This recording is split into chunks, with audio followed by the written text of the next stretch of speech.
What the research that's been collected together over the last 20 years shows is that attending to classroom formative assessment makes more difference to student achievement than anything else that we could do. But we need to be clear about what exactly formative assessment is. So slide 13 details what exactly we mean by formative assessment. To begin with, we start out with the idea of being clear about where the learner is going. What's the destination for this learning journey? Where is the student right now? And what does the student need to do to get there? That's pretty obvious. And thinking about the roles of different people in the classroom, the teachers, the peers, and the students, gives us a network of, or a matrix of 9 cells. And we could actually talk about what each of those cells is, but I think it makes sense to group these 9 cells into 5 what we call key strategies of formative assessment. So the first one is clarifying and sharing learning intentions, making sure the kids understand where they're going. This is in some senses the most obvious, and certainly in many districts and schools the most commonly implemented. So in many schools there's a rule that every single lesson has to begin with a learning objective, which is posted on the wall and copied by the students into their exercise books or notebooks, and then subsequently ignored for the rest of the lesson. But if a leader walks past, you're covered, there is a learning objective on the wall. Now, I'm not saying that in general kids should know that kids knowing where they are is a bad thing.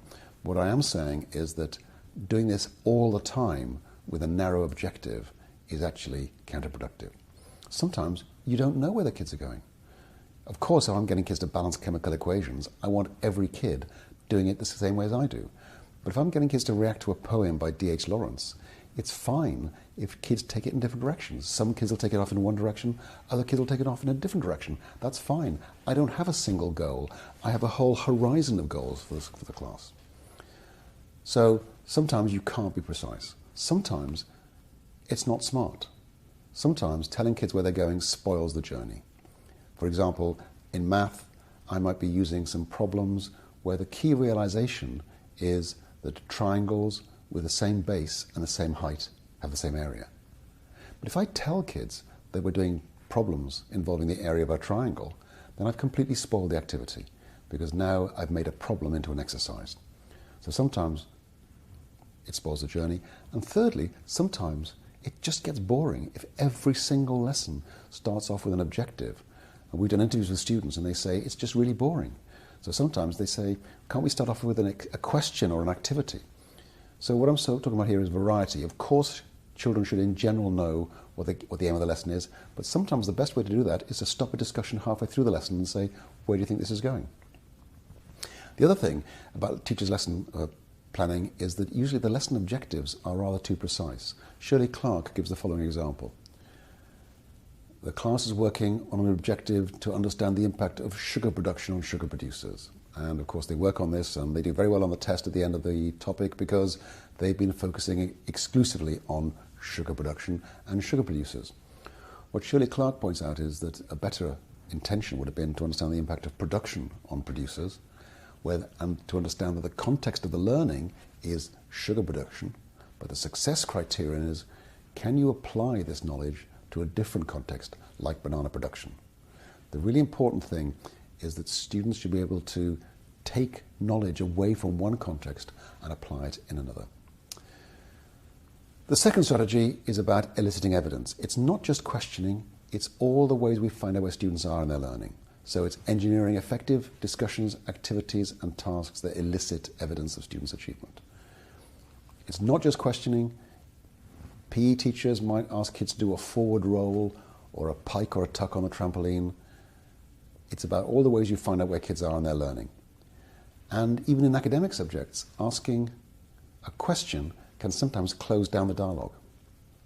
A history teacher might be dealing with the causes of the First World War, and you might ask the students which country was to blame. And what you've just done then is to invite a kind of guessing contest where kids will plump for Russia, Serbia, France, Germany, Britain, Austro-Hungary. And the reason that it doesn't work very well is because kids think that just choosing one of those countries is enough work. If instead you make a statement like, Russia was most to blame for the epic of World War I, what do you think? What's interesting is that kids know that just agreeing or disagreeing with that statement isn't enough work, so they feel obliged to give their reasons for it. And when you make statements rather than asking questions, students respond more thoughtfully, often with sentences rather than single words, and with more developed ideas. So it's all the ways we find out where kids are in their learning. The third strategy is providing feedback that moves learning forward. Back in 1998, Paul Black and I said that schools ought to give feedback in the form of comments rather than grades. And many teachers did that to their credit. Unfortunately, a lot of the comments that kids got weren't very good. They were just a list of all the things that were wrong with the last piece of work that they're never going to get to do again. This wasn't a very good piece of work because you didn't do this and this and this and this, and you didn't, so it's not a good piece of work. And that's the end of the story because the kid doesn't get a chance to repeat. So feedback needs to be focused not looking backwards at the kid's previous work, but actually looking forwards. Yes, of course, you need to refer backwards because that's what you know they can do, but you need to use that to say what's next in that student's learning, which is why we call it providing feedback that moves learning forward. This distinction between backward-looking and forward-looking feedback was perhaps best summarized by Douglas Reeves, who said it's the difference between getting a medical and a post-mortem. And the trouble is that most of our kids get too many post-mortems. The last two strategies actually place the student at the center of the process. As Rick Stiggins points out, the most important decisions taken in classrooms aren't made by teachers, they're taken by students. No matter how good the feedback is, if the student doesn't want to take any notice of the feedback, it's going to be wasted. So the last two strategies are activating students as learning resources for one another and activating students as owners of their own learning. And these two put the student at the center of the process. Now, too often, particularly in high-stakes settings, we think we can do the learning for the learner. Who creates learning? It's not teachers. Only learners create learning. And yet in many classrooms I walk into, the teachers are working very hard and the students not so much. Somebody once joked, schools are places where children go to watch teachers work. And I say to teachers, if your kids are going home less tired at the end of the day than you, then the division of labour in your classroom requires some adjustment. I don't mind the teacher being tired, provided the students are exhausted. So at one extreme, you have the teachers who try to do the learning for the learner. At the other extreme, you have the teachers who use the F word, facilitate. They don't teach. I don't teach, they say. I just facilitate learning. To which I say, why are we paying you? You're just hanging around waiting for some learning to happen. Teaching is complex because you can't resort to either of those two extremes. You can't do the learning for the learner, but you have to do more than just put the knowledge in front of kids. And that's why I sometimes describe teaching as engineering effective learning. It's about creating those situations in which students are learning. And sometimes you need to be telling them what to do, and sometimes you need to be getting out of the way, taking a back seat, getting them to work on their own, or getting peers to help them. These 5 key strategies between them seem to us to create a very cohesive framework for effective classroom practice. There is a research base for each one on its own, but together they seem to be very, very coherent. They're not original in any way. Each of these 5 key strategies brings in a whole range of other practices, as slide 14 makes clear. So, for example, many teachers have explored de Bono's thinking hats, and that's a very powerful technique for getting kids to think metacognitively, to think about their thinking. But it's just one special case. So these aren't new ideas, but these 5 key strategies of formative assessment do appear to be a way of helping teachers think about and reflect on their practice. The big idea here is that we use evidence about learning to adapt what happens in classrooms to better meet student needs. It's an incredibly simple idea. It's just very difficult to do it in practice. I sometimes joke that I'm glad that pilots of airplanes are not teachers. If our planes were piloted by teachers, I know how they would navigate. They would set out from London for Singapore with a planned flying time of 12.5 hours, and then after about 12 hours begin to look for a landing strip. And they'd sit there on the nearest one and say, "Is this Singapore?" And the ground crew say, "No, it's Jakarta." But then the pilot says, "Everybody get off, I've got another job to go on to." Because that's what teachers tend to do, isn't it? As teachers, we tend to teach kids stuff, and right at the very end of the teaching, we give them a test. And if they've learned it, we say, "Great, well done." And if they haven't learned it, we say, "Too bad, but we're up to chapter 7 tomorrow because we've got an exam coming up and we have to cover the syllabus.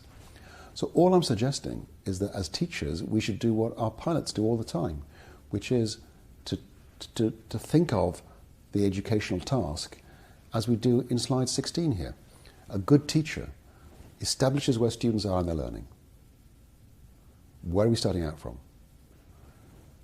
Identifies the learning destination. Where are we going? Plans the route to get there. Begins the learning journey, and then makes, during that learning journey, as a result of the readings, make adjustments to the course as conditions dictate. An incredibly simple metaphor, a very difficult thing to do in practice. Here are some practical techniques for doing this in classrooms. So for each of these 5 strategies, we have something like 20 or 25 techniques. And obviously I don't have time to go through them all, but here are some really practical ideas on slide 18. So for example, sharing learning intentions. Well, the idea here is that before students do a piece of work, you get them to understand quality by looking at somebody else's work. One of the mistakes we make is to give kids ways of evaluating their own work before we get them to look at other people's work. Self-assessment is harder than peer assessment because it's too emotionally charged. Finding mistakes in other people's work is much easier than finding mistakes in your own work. So one of the things that's really powerful to get kids started with perceptions of quality is to, for example, take some work from last year's class, whether you're talking about a ghost story or a lab report, and you take them, suitably anonymized of course, and give kids 3 or 4 of these things to look at different levels of quality, and ask them, what's good about the good ones? What's missing about the ones that are not so good? And very quickly, what you'll find is that students see mistakes or weaknesses in other people's work, and they'll say to themselves, I must make sure not to make that mistake in my own work. And when we see kids having started on this process of looking at quality in other people's work, they are far less likely to make the same mistakes in their own. So sharing exemplars is a way to get started. Eliciting evidence. Finding out where kids are. I mean, most teachers use questioning, but you only hear from 1 or 2 kids. So a much better response is to use a mini whiteboard, for example. I saw a lovely example in an advanced mathematics classroom. A teacher asked the kids to sketch the graph of y equals 1 over 1 plus x squared, and the students did that on their dry erase boards. She held the kids held up their responses. The teacher eyeballed the whole class's responses and saw that they all understood. So what did she do? She just moved straight on. Now, that's what she'd been planning to do all along, but now she knew it was the right thing to do because she had collected high-quality evidence that showed that moving on was the right thing to do. Providing feedback. One of the things that Paul Black and I have been saying for many years now is that feedback should be in the form of comments rather than grades.